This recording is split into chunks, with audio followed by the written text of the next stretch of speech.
Hello, guys, and welcome back to As a Sports. And today I'm going to be giving you my predictions and my thoughts going into this round six of the NRL season, as well as obviously the Easter um, weekend of footy. So, yeah, let's get into it. But before we do, I'd just like to give a quick thanks to all the viewers out there who helped get my last video to 600 views. Like, I just honestly still cannot believe how many views I've got in such a short amount of time, considering I'm still very new to YouTube and most of my other videos haven't really got that many views. But um, yeah, I'm just thank you all you guys being really awesome to help me get to that. And again, make sure to like and subscribe if you do like this content. And yeah, thank you guys for watching. And let's get into the video.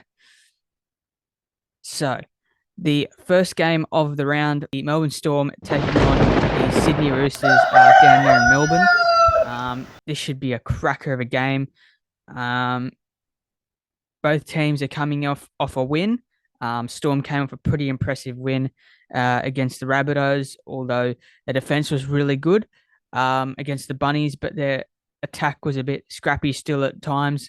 But Melbourne looked decent enough last week. And obviously the Roosters came off beating the Eels last week, where they themselves are still finding their feet, just like Melbourne. So in terms of the lineups for this week, for Melbourne, the only real change is Jerome Hughes. He's back in, obviously back from his suspension, and Jonah Pezzett is out of the squad.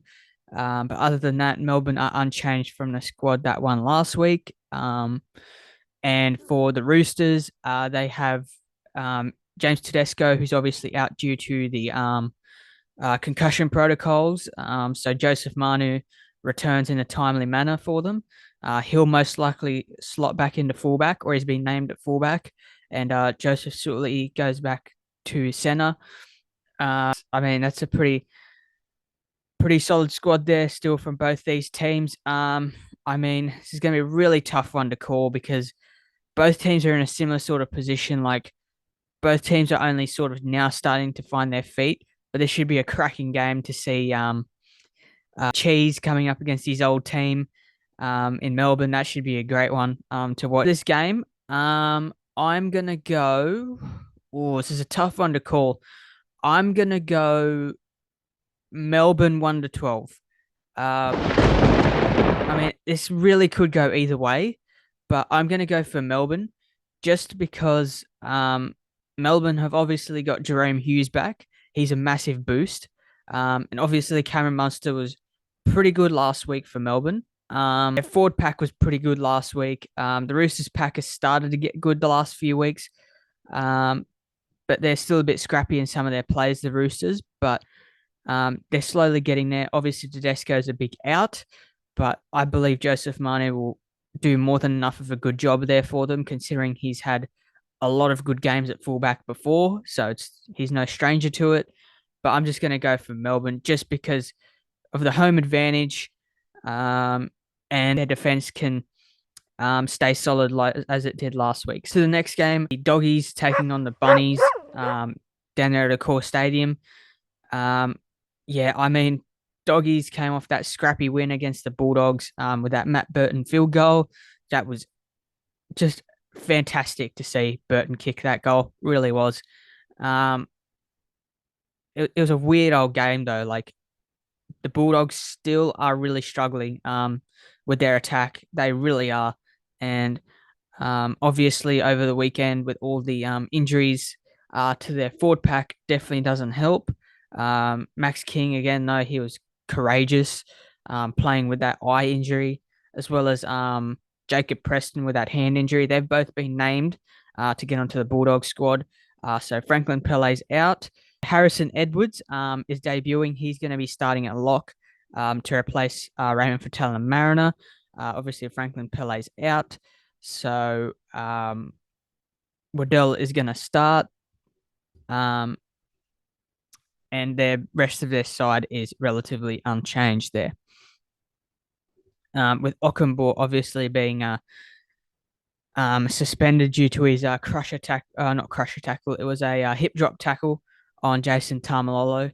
There's been quite a few of those this week, of those hip drop tackles coming back. But yeah, I mean, it was a hip drop tackle. And yeah, obviously they cracking down on it just like they did last year. So the call's fair enough. For the Bunnies, they are relatively unchanged, apart from Alex Johnston, who's out due to an injury. That's actually quite a bit of an out there for them. He's been replaced by Tane Milne, Junior Tavita Totola is back into the squad, with Saluka Fafita going back to the bench, and obviously Cheekham is then out. I think this game is pretty simple to call. I'm going to go the Bunnies 13 plus.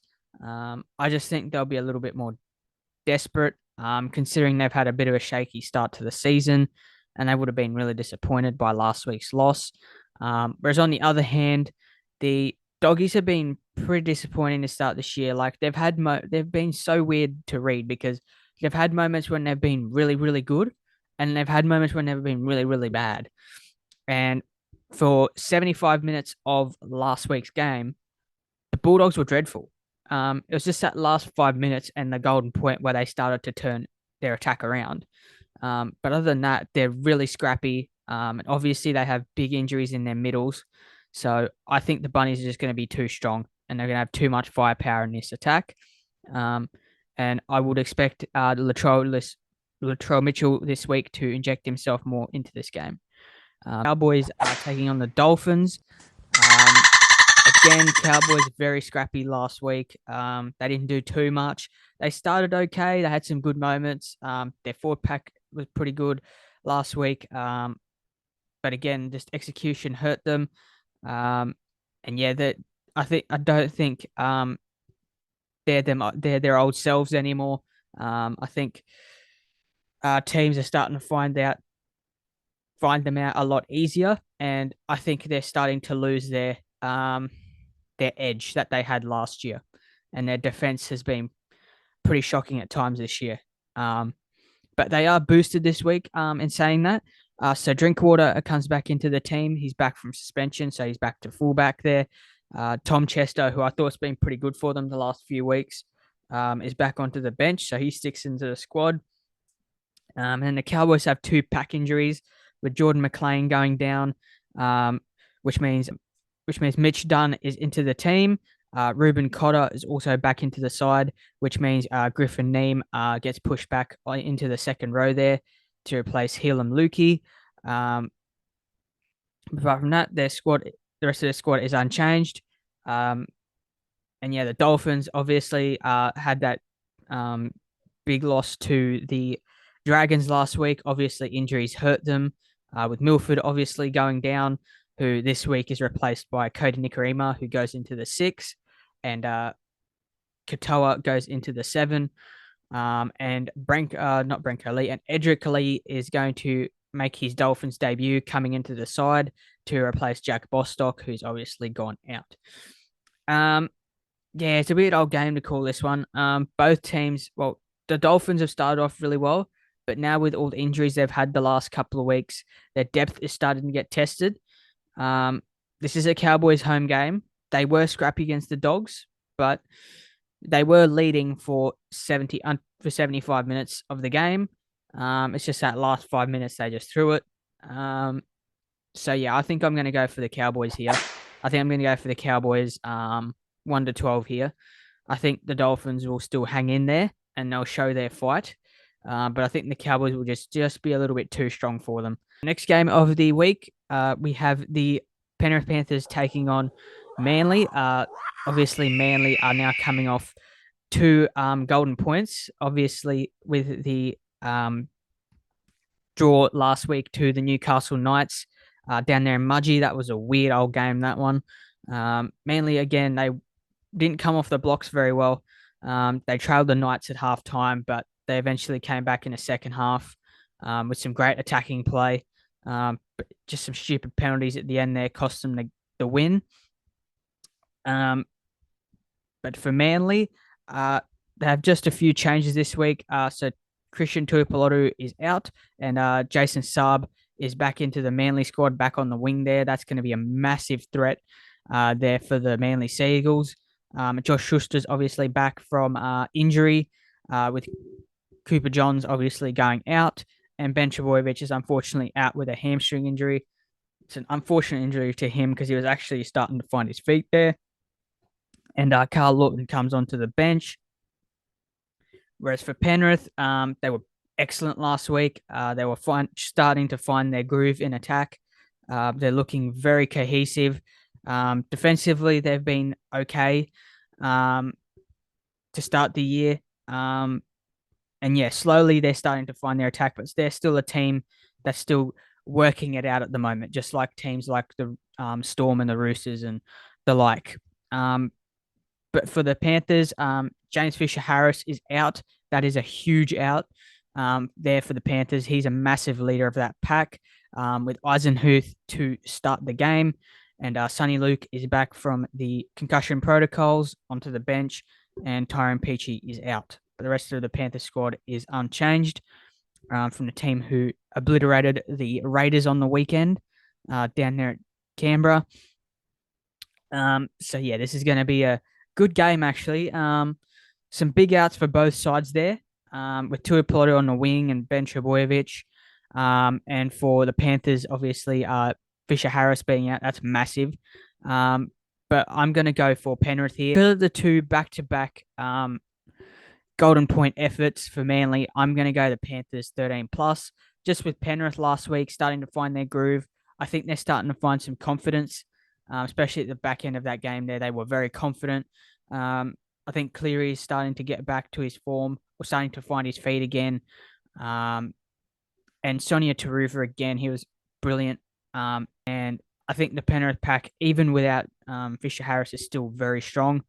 So I'm going to go the Panthers 13 plus in this one. On to the next game, we have the Brisbane Broncos, top of the table side, taking on the Canberra Raiders, who are currently in 16th after that massive loss on the weekend to Penrith.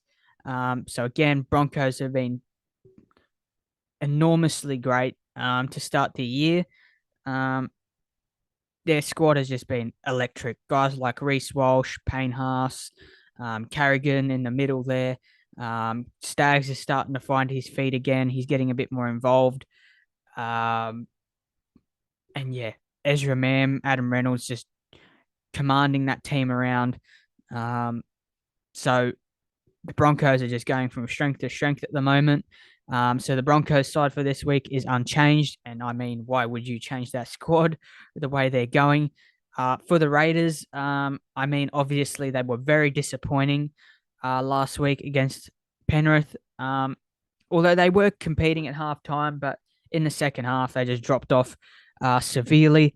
So for the Raiders, Corey Horsburgh is going to start at lock, with Corey Harbour and Naira going back to the bench. I think that's a good move from Ricky Stewart, because Corey Horsburgh has been very good to start the year for Canberra. He's been one of their few standouts thus far this year. He'll bring a lot of energy and he'll take it to the Broncos pack. Frawley is obviously out, with Brad Schneider coming into number 6 there. And great sight to see Jared Croker, and also the captain this week, coming back into the squad for the first time for the 2023 season in the centers there. That's a massive in, and obviously that forces Harley Smith-Shields out, who's been pretty poor to start the year. And that's going to bring some much-needed experience into this Raiders side, and they've really needed it to start this year, because they've had a very inexperienced backline this year, the Raiders. So that's a huge boost to the Raiders. I think, again, Brisbane, I just think they're going to be too strong. I really think Broncos here, 13 plus. I don't think it'll be as bad as last week, the scoreline, but the Broncos will still be a little bit too strong here. Very intrigued to see the battle of this pack here between these sides. Both these sides have a very good packs. But I think the Broncos outside backs just absolutely outclass the Canberra Raiders outside backs. For the 6th game of the week, we have my team, the Gold Coast Titans, taking on the St. George Dragons up there at Seabus, our home game. Obviously, us coming off fresh off the bye, Obviously, the week before we had that loss to the Cowboys, although it was a gritty loss and we showed a lot of fight, which was great to see. And obviously, the Dragons are coming off a win last week against an injury-ravaged Dolphins team. So they are unchanged this week with no changes to their lineup. For us, the Titans, we have a few outs, obviously, with AJ Brimson going down, as well as Kieran Foran. So JC, Jaden Campbell, is going to be at the back, just as I thought he would be. Although I can provide my thoughts on how I would have made this team for this week, with Toby Sexton coming into the squad to replace Kieran Foran. Obviously, Sexton was there last year, and he's now recalled back after he's had some pretty good form at Q Cup level. So that's great to see him back in there. And obviously, Cleese Haas comes onto the bench to take JC's spot as now he's in the squad. So yeah, the rest of the Titans team is unchanged from the Cowboys clash, other than those. But for me, I think personally, I would have kept this. I would have made the spine Keanu Kinney. He was on our bench. He's on our reserves bench currently. Um, just based on his Q Cup form and his form in the trials, I would have given him a crack at fullback. He's very much like an AJ Brimson type player. Like he's very electric in the backfield. Although he hasn't had any NRL experience yet, obviously, but he's very dangerous. He's very fast. He's just electric. So I probably would have started him. I probably would have put JC on 6 because, as we all know, he's got a very good kicking game in him. He has a very high kick, similar to sort of Matt Burton. And I would have obviously kept Tanner Boyd at 7 because he's been doing a very respectable job there to start the year. And obviously keep Randall at 9. And as a 14, I probably might have considered boarding in someone like I know Leeming, our new signing from the Super League, which he's a great signing, by the way, as well as Thomas McKaylee, which we've made quite a few signings over the last few weeks. Obviously with Ken Mamalo as well. So we've made some really good signings the last couple of weeks, even though not many people have talked about that. But those are some great signings to improve our depth, considering the injuries we've had this year, which again just seems to show how well we're actually going, considering all the injuries we've had and all the fight we're showing as a team, which I am so happy to see because we haven't really done that for the last few years, but it's good to see us doing it this year thus far. And yeah, obviously as a 14, yeah, I could have brought in someone like a Leeming or even like someone like a Thomas Weaver, who he's actually a halfback. He is in the Q Cup as well, so he could have been another option as the 14. But I probably would have maybe went just for Leeming, just slightly over him if I was to pick a 14. But I'm more than happy with Aaron Clark being the 14. And yeah, I'm pretty happy with this team for the Titans this week. And yeah, I just can't wait to see us play this week. Obviously, after last week, we had the bye, so we had the week off. Although I did hear rumors to start the week that Foran maybe even a chance to play this week. So in terms of Foran, I'm pretty sure he'll be either back next week or the week after. Leeming, who's just come over, I think maybe might play next week or maybe the week after. And Brimson is back against the Dolphins in round 8. And Jojo Fafita was also very close to playing this week. So he'll more than likely be back next week. So from next week onwards, we are starting to get some troops back in our squad there for the Titans. But yeah, obviously my prediction, obviously I'm going to back my team in. I'm going to say Titans 1-12. I really do think we can get the job done against the Dragons. I know they beat us in round 2, but that again, as I've mentioned a few times now, was when Sam Verrills obviously went down. But until that point, we were up 12-0 against them down there in Cogra. Obviously, Tanner Boyd that night didn't have the greatest night with the boot in tough conditions, in the wind down there in Cogra. And obviously, Tyrell Sloan, once Sammy Verrills went down around the ruck, he just sliced through and absolutely exploited our ruck being destroyed. Also with our starting prop also not being named to start that week. So our pack was already in big trouble before the game even started. And with your starting nine going down, you're always going to be in trouble. And that's where they absolutely destroyed us in that game. But I really do think we can get revenge against them. And we have, even though I'm a person that doesn't really take history into account, but we do have a pretty good history against the Dragons. So I really do think we can get the chocolates up there at home at Seabus. And I'll be cheering the boys on from home and hoping they can get the win. So yeah, let's go Titans. Next game, we have the Knights taking on the Inform Warriors, or the Wars, sorry. The good old New Zealand Wars there. Yeah, I mean, the Knights, they've been interesting to start the year because they haven't really been winning impressively, but they've been a team that's just starting to fight and be in the game and win difficult and um, win with character, like against the Tigers and even against the Raiders. They came back and won. Even down there in Mudgee, they were leading. Then the Manly side came back, and then the Knights found a way to grit their way back into the game. Obviously, Lockie Miller leading the way for them at the moment. He's been very impressive to start the year, and he's only getting better.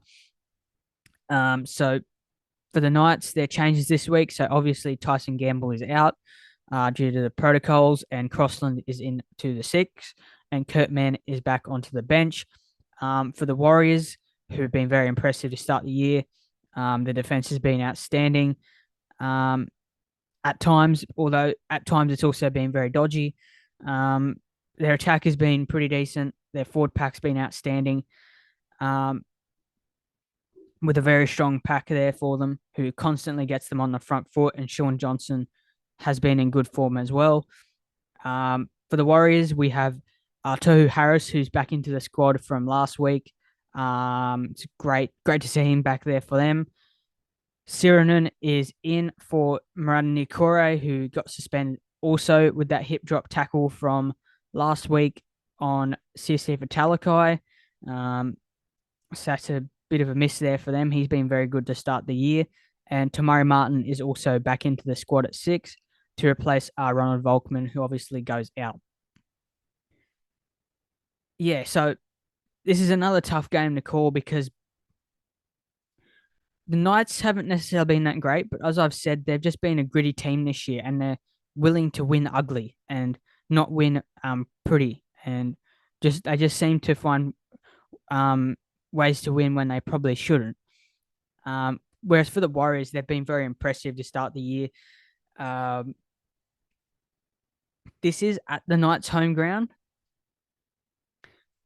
I'm just going to go for the Warriors here. I've just been too impressed with the Warriors. I think they'll get the job done 1-12. I know this is in Newcastle, and the Knights obviously have won their first game in Newcastle for the first time in a while there. The other week against the Raiders, so they'll no doubt be up for this game. But I think the Warriors will just be a little bit too strong. Although I do worry about the edge defense, which the Knights can definitely expose with guys like Greg Marju and Bradman Best and the likes of those, and Dom Young as well. So this is a very tough game to call. This could really go either way, but I'm going to go the Warriors 1-12. The last game of the week, the Tigers are taking on the Eels. Obviously, the Tigers are in hot water at the moment. They're in real big trouble. On the field and off the field. On the field, they've been very, very poor in every game. They've had glimpses where they've been okay, but they've been really poor. Off the field, obviously, the recent news about them creating a commemorative jersey, but it's not even commemorating the Australian soldiers, it's American soldiers. And obviously the whole Justin Pascal being on his phone while Tim Sheens is talking, while they're down 28-0 at half time against the Broncos. It's not a good sign. But yeah, the Tigers are in big trouble. In terms of them, onto their team, Brent Naden, he's back from an injury, which means Kapoa goes back to the wing there, with Charlie Staines now going back to fullback, and Dewey now goes back to the 6. and Brendan Wakeham is out of the squad, and Joe Offengowie comes back onto the bench. So he's a big inclusion because he's been very good for them the last few years. Again, the Tigers' main problem for me, I believe, again, it's their board. Their board has made them the way they are for the last 11 or 12 years, struggling so much because their board just keeps not recruiting the right players. They keep making the wrong decisions, and it just doesn't help when they're constantly in the headlines for that. And yeah, I just feel sorry for their fans and for their players. Um, but yeah, I don't know when the Tigers can turn around. But if there is hope for them, it's again this game last year where they created a miracle, and Jackson Hastings, who obviously they let go, but I believe they shouldn't have, kicked the field goal against the Eels last year to get them their first win of the season last year. But yeah, I just don't know when their next win's coming. So Tigers are in for a tough one. For the Eels, yeah, they've been very good the first opening month, but they just haven't been getting over the line. Like most of the games, they've been very close and they've been in. Last week, their defense against the Roosters, I thought was very good, considering the Roosters had a lot of chances to score and they made like 3 or 4 try savers. Most of their Roosters tries came through the sin bins from the Eels, which now I'll get on to. So obviously, Simonson being suspended this week means Hayes Dunster is back in. Russell is also back in. Sean Russell for Wonga Blake. They're in the centres. Sean Lane returns, so he's into the second row, which pushes Ryan Madison into lock, which also means now Jermaine Hopgood goes into that 14. So that's a bit of an interesting change there, with Jermaine Hopgood going onto the bench. Obviously, he's had a very good start to the year for the Eels. He's been one of their standouts to start the year, but Ryan Madison has also been very solid since he's come back. Strong Eels side there. The rest is the same. Obviously, Mitch Moses has been named after that concern where I thought he might have did a peck, but he was fine after the game. So again, I think Eels 13 plus here. I really think Eels 13 plus here. I don't see um a good game here from the Tigers. I think they're just going to struggle again. But don't get me wrong, they'll fight for the first half, and in the second half, they'll probably drop off. Those are my predictions for this week. Again, make sure that you guys like and subscribe if you'd like this video. And make sure to also leave your comments down below of what you think of your predictions for this week and how you think your team's going to go this week. And yeah, thank you guys for watching. Remember, up the Titans. And yeah, see you later, guys.